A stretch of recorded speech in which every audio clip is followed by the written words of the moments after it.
Minister BZ जमीर अहमद खान ने हाल ही में मुंबई पहुंचकर हाजी अली सरकार के दर पर हाजिरी दी। इस सिलसिले में सदाए इत्तेहाद के सरपरस्त मुजाहिद अली बाबा ने कहा कि सरकार हाजी अली की दुआओं के तुफैल से हर आम व खास की मुश्किलात दूर होती हैं और हर किसी को हिम्मत व ताकत हासिल होती है। इसी तरह मिनिस्टर बीजेड जमीर अहमद खान भी पूरी हिम्मत व ताकत के साथ कौम व मिल्लत की क़यादत करेंगे। मुजाहिद अली बाबा ने कहा कि बुजुर्गाने दीन और दरगाहों के सज्जादगान की दुआओं के साथ जो कोई भी आगे बढ़ेगा उसे कामयाबी मिलेगी। निगाहे वली में वो तासीर देखी, बदलती हजारों की तकदीर देखी। जनूबी हिंद न्यूज रिपोर्ट। बताइए बाबा जी, आज की प्रेस मीट बुलाई गई है, क्या मकसद से? ये जो है बॉम्बे के अंदर जो जिस तरह से मिस्टर ज़मीर अहमद खान गए हैं, उनको देखा, उनके चेहरे के ऊपर एक तरह से मायूसी छाई हुई है।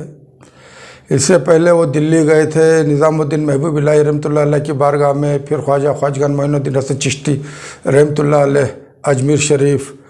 तो उनका वहाँ पे जो जाना, उसका जो हाज़िरी देने का तरीक़ा जो होता बहुत अच्छा दिखता था। अब यहाँ अचानक जो है जो सरकार हाजी अली पाक के पास गए, तो मैं सोचा कि मेरी निस्बत भी वहीं से है। मैं जो कुछ आज हूँ सरकार हाजी अली पाक के रहमो करम से ही हूँ। और ये रहमो करम बहुत लोगों को समझ में नहीं आता, क्योंकि कई लोगों को साहिब मज़ार जो भी है उनको मुर्दा नज़र आते हैं, क्योंकि ये ख़ुद मुर्दा हैं इसलिए उनको मुर्दा नज़र आते हैं। हम जिंदों को वो ज़िंदा नज़र आते हैं, जो भी साहिब मज़ार अल्लाह वाले हैं। तो खैर ये जो है जो मायूसी मैंने देखा, इसीलिए मैंने बार बार मिस्टर ज़मीर अहमद खान का नाम लेकर के बोल रहा था कि भाई देखो, जिस तरह जब इंसान ही का भरोसा नहीं है तो ना हुकूमत का भरोसा है ना वक्त का भरोसा है, कब क्या पलटता है पता नहीं है। तो जिस तरह आप अपने पास जो है अहरे गहरे लोगों को जो लेकर के चले, उसका खमीज़ा आज देखने को मिलता है। ये हमें कोई ज़ाती दुश्मनी है नहीं। जब पहले बार बाई इलेक्शन जीते थे चामराजपेट से, तो उसके बाद इनकी मेरी मुलाकातें थी, वो खैर अपनी जगह पे है पुरानी बातें।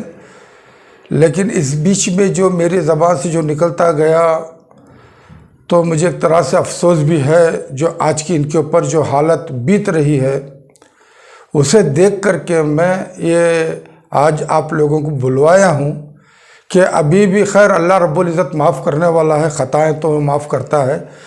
आज जो इस तरह मेरे सरकार हाजी अली पाक की बारगाह में गए, ये जो इनके दिल में जो बातें थी दुआ की नज़रिए से वो उन्होंने वहाँ पर रखा, तो मैंने भी सोचा, रात भर सोचा, कल सोचा मैं क्या बोलूँ क्या नहीं बोलूँ, क्योंकि मैं जो कुछ हूँ सरकार हाजी अली पाक के रहमो करम से, उनकी निस्बत से जो है अल्लाह उसके हबीब और अहले बैत इस नाचीज़ के ऊपर रहम किए हुए हैं। तो आप लोग भी आए हैं खानखाह खुदा दात या रौनक हाजी अली शाह बुखारी रज़ी अल्लाह तआला अन्हु के नाम से जो ये नाचीज़ बना के बैठा हुआ है।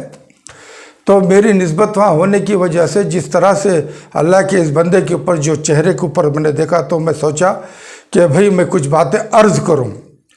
अब देखो, ये गए ख्वाजगान ख्वाजा मोइनुद्दीन हसन चिश्ती, उनके बाद खुतबुद्दीन बख्तियार काकी रहमतुल्लाह अलैह, उसके बाद बाबा फरीद शक्करगंज, उसके बाद महबूब इलाही निज़ामुद्दीन अवलिया, उसके बाद नसीरुद्दीन शाह शराक देहलवी, उसके बाद ख्वाजा बंदा नवाज गैसुदराज रहमतुल्लाह अलैह। उनकी औलाद जब इस औक़ाफ़ के बारे में आए, तो उनकी अदावत में जिस तरह से ये दूसरों की मोहब्बत में ये जो सोच करके आगे गए, उसका ये खमीज़ा है।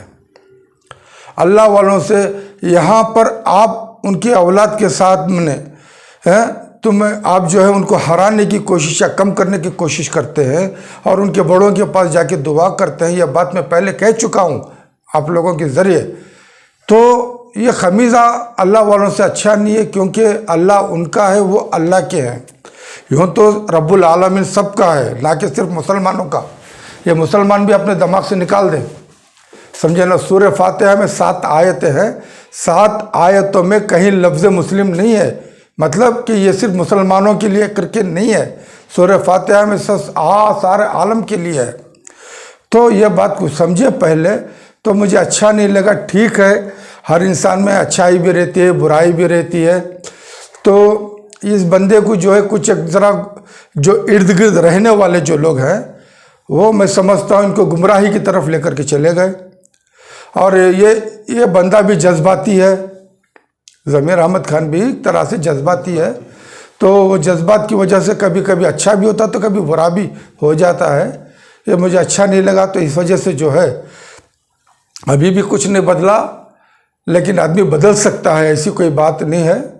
हाँ, कुछ संभल करके अच्छे लोगों को साथ में रख करके, समझे ना, अल्लाह वालों से जिस तरह ने अकीदा है उस अकीदे को और पक्का करके आगे चले तो मुश्किलात दूर हो सकती है, समझे ना। अब रही बात, अगर ये गलत करते हैं तो ज़रूर मैं गलत कहूँगा।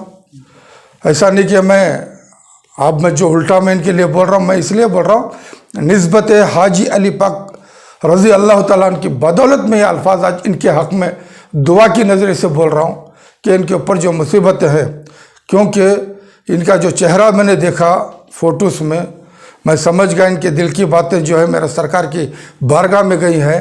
तो मैं भी जो है मेरे सरकार की तरफ से इनके हक़ में कुछ बोलूँ, उस नीयत से जो है मैंने आप लोगों को बुलवाया है। अभी भी कुछ नहीं बदला। जो इर्द गिर्द जो हैं, जो इनको आगे रखकर इस बंदे को जो उठा करके अपना फ़ायदा लेते हैं, उनसे होशियार रह करके सिर्फ कौम और मिल्लत को खुलूस के साथ अगर एक काम करें तो मैं समझता हूँ इनके लिए आगे अच्छा है। वरना यही रफ्तार रहे तो मैं फिर ये कहना पड़ता आगे वजूद बाकी नहीं रहेगा। बीजेपी लीडर्स की जानिब से रिज़ाइन की डिमांड हो रही है, ज़मीर अहमद खान को रिज़ाइन देना चाहिए। नहीं, वो तो होते रहता है। देखो, कमीशन की बात है, मैंने भी सुना है, मैं पहले भी ये सब चीज़ों को जानता हूँ, लेकिन उसमें 2 तरह की बातें होती हैं। अब ये कमीशन देखो, मैं तुम्हें इस तरह से समझाता हूँ। एक कोर्ट के अंदर जो है जज ऊपर बेंच पे बैठा हुआ होता है, उसके नीचे क्लर्क रहता है, क्लर्क। वकील क्या बोलता है कि मेरा नाम बाद में पुकारो, तो वो रिक्वेस्ट के हिसाब से 10-20 रुपये वो भी दे देता है। तो रिश्वत भी कहो या कमीशन कहो, ये तो हमारा ऊपर से निज़ाम है। अब अगर एक आदमी कोई पावरफुल में है तो वो पार्टी को भी देखना पड़ता है, पार्टी चलाने की, ये तो अंदर की बातें हैं। इससे पहले बीजेपी गवर्नमेंट में 40% का अफवाह उठा। हर कोई जो आता है तो जो भी देखो, अब ये भी बात समझो, ये क्यों कारपोरेशन का जो कारपोरेटरों का इलेक्शन नहीं होने दे रहे 5 साल से। आज जितने रोड के ऊपर काम हो रहे हैं, जो पेंडिंग हो रहे हैं, ये तो कारपोरेट जो चुन के आता उसका काम था, वो भी एमएलए अपने हाथ में ले रहे हैं, वो भी उसमें भी ये कमीशन खा रहे हैं। कौन कमीशन नहीं खाता ये बताओ? बगैर कमीशन के क्या चल जाता है क्या? ये तो निज़ाम है ही नहीं। खैर, वो अपनी जगह पे रहा है।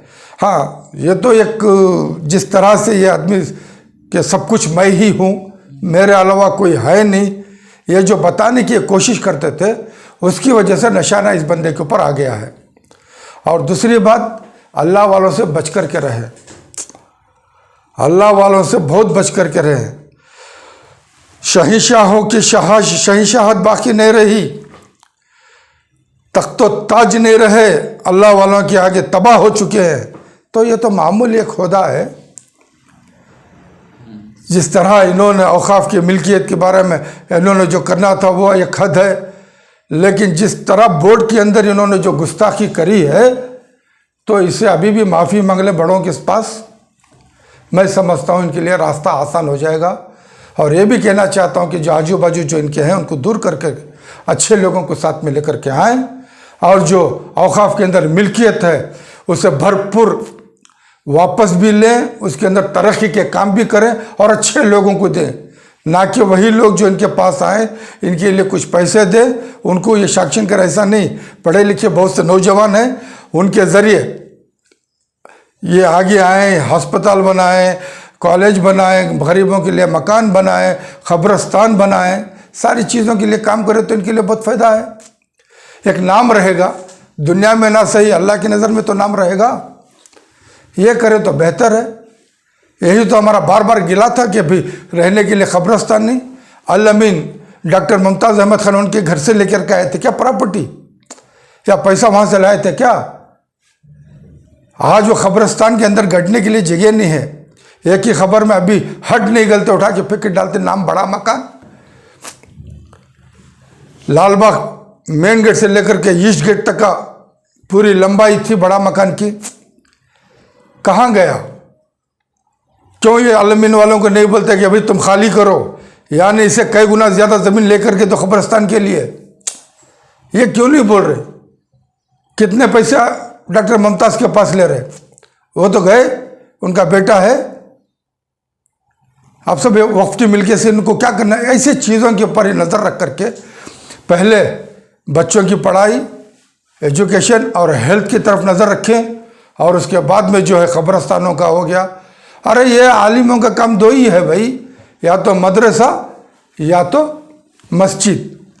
चंदा दो, चंदा दो, चंदा दो। लेकिन इन्होंने कौम को क्या दिया? सिर्फ बातें। बार बार मुस्लिम पर्सनल, अभी देखो कल भी एक मुस्लिम पर्सनल भटकी हुई है LH के अंदर, परसों कहीं सुना मैं खादरिया में। भाई आप क्या करना चाह रहे हैं? आप लोगों को कहाँ तक गुमराह करना चाह रहे हैं? इससे पहले लाखों लोग वहाँ पर मुस्लिम पर्सनल बोर्ड का प्रोग्राम हुआ, उससे क्या हासिल हुआ? लाखों लोग जमा हुए आप लोगों की बात के ऊपर, लेकिन हासिल क्या हुआ? बाबा जी, जिस तरह से आप आवाज़ उठा रहे थे सदा इत्तेहाद की जानिब से, इसको लेकर वो बोर्ड की जानिब से तमाम मेंबर मिलकर एक मीटिंग हुई है, क्या लगता है क्या डिमांड रहेंगे? नहीं, अभी देखो 8 ही मेंबर आए हैं, अल्लाह तौफीक दे 11 के 11 शामिल हों और जो है मिल्लत के लिए जो फ़ायदा हो वो लें। अब उसके अंदर मैं बार बार अभी भी एलिगेशन लगाता हूँ रियाज अहमद के ऊपर, क्यों रखे हैं उसे बार बार? 20-22 साल से क्यों है वो एडवोकेट? क्या इससे पहले जो लूटी गई प्रॉपर्टी का वो जो पहले से बना के रखा था खाका, उसे दबाएं? और मैं खालिद के ऊपर भी बार बार इसलिए बोला कि 2 मरतबा चेयरमैन रहा, उसके बाद वो भी रहा, मेरा बहुत पुराना अच्छा भी दोस्त, लेकिन बात तो हक की है।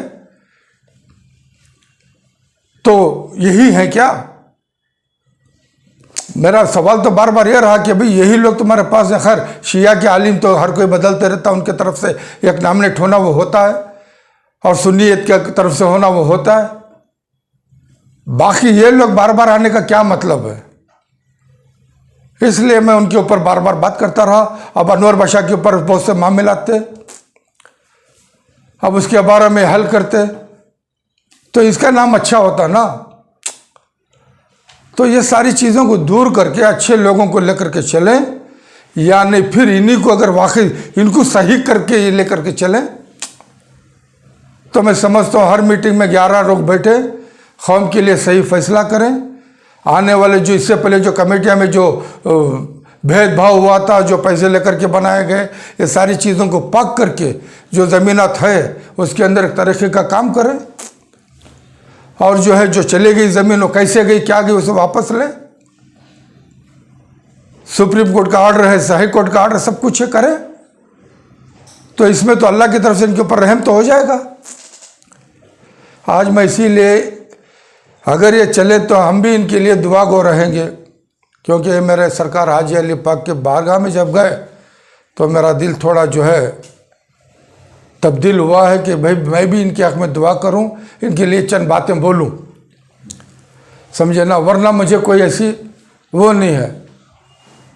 इंसान देखो एक मिसाल दे देता हूँ, बाअजीद बुस्तामी रज़ी अल्लाह तआला अन्हु का वक्त था, आप सफ़र में जा रहे थे, उस वक्त आपको जो है शमसुल आरिफीन कहा जाता था।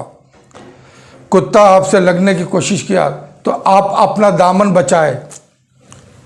अल्लाह तबारक व तआला कुत्ते को ज़बान दिया, बोले है शमसुल आरिफीन, कुत्ता बोलता है शमसुल आरिफीन, आप इस कदर क्यों अपने आप को मुझसे बचा रहे हो?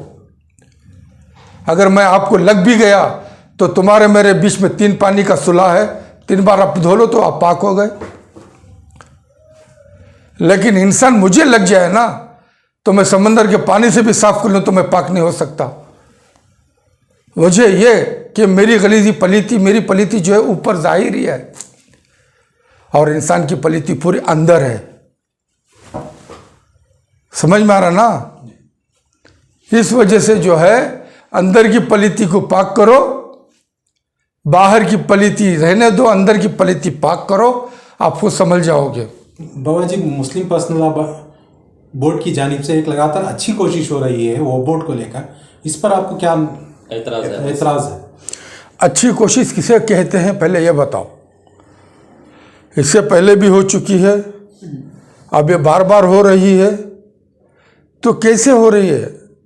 ये जो अभी पिछली दफ़ा मैं देखा मुत्तहद महाज और उनके साथ में और भी तंजीमें, जमात इस्लामी और न जाने कौन कौन सी थी, ये कल भी परसों भी जो हुआ तो खादरिया में, फिर यहाँ, ये क्या मतलब क्या दिखाना चाह रहे हैं?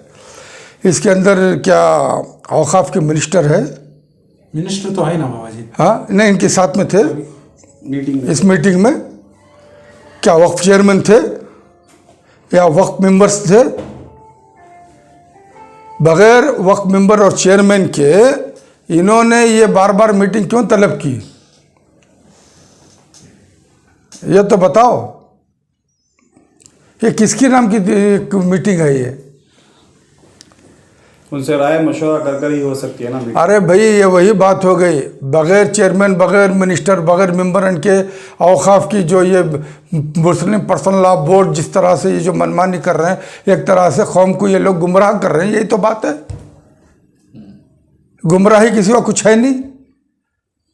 महाजलों ने क्या कर रहा है हर बार? एमएलसी का डिमांड कर रहे हैं। हाँ, एमएलसी का हमने भी कहा था पहले, ऐसी बात नहीं कि डिमांड का मतलब क्या है। डिमांड ऐसी होना चाहिए जाकर के ले आए। जब आप लोगों ने कांग्रेस पार्टी को जितवाने का दावा करते हो तो तुम्हारी बात को कांग्रेस पार्टी सबसे पहले सरेंडर भी होना, जो आपकी मांग है वो मांग को पूरी भी करना। जो 5 इशू थे वो तो उसमें तो एक इशू भी ला नहीं सके ना, हमारे बच्चे आज तक बाहर आ सके। समझ में आ रहा ना? जो DGLD KGLD के ना बच्चे आ सके। जो जितने मामले जो पिछली हुकूमत में थे वो मामले आज भी मौजूद हैं।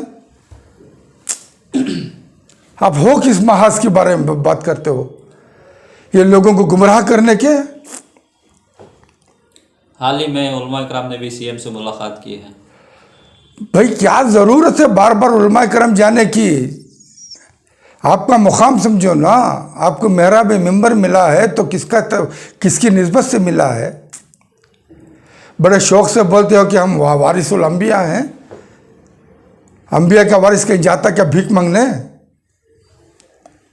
हाँ, सारे अंबिया के वारिस की खदमों के पास आना है। ये कैसे वारिस अंबिया हैं? मेरी समझ में नहीं आता। सबील और इरशाद को आना है। सबील इरशाद की अभी बड़ा नहीं है। सुनिए, सबील इरशाद में क्या है, बेचारे वो चले गए। जो पहले सबील थी वो ख़त्म हो गई। जो हमारा मरहूम अशरफ अली साहब बाकी जे थे, तब तक एक मुकाम था वहाँ का।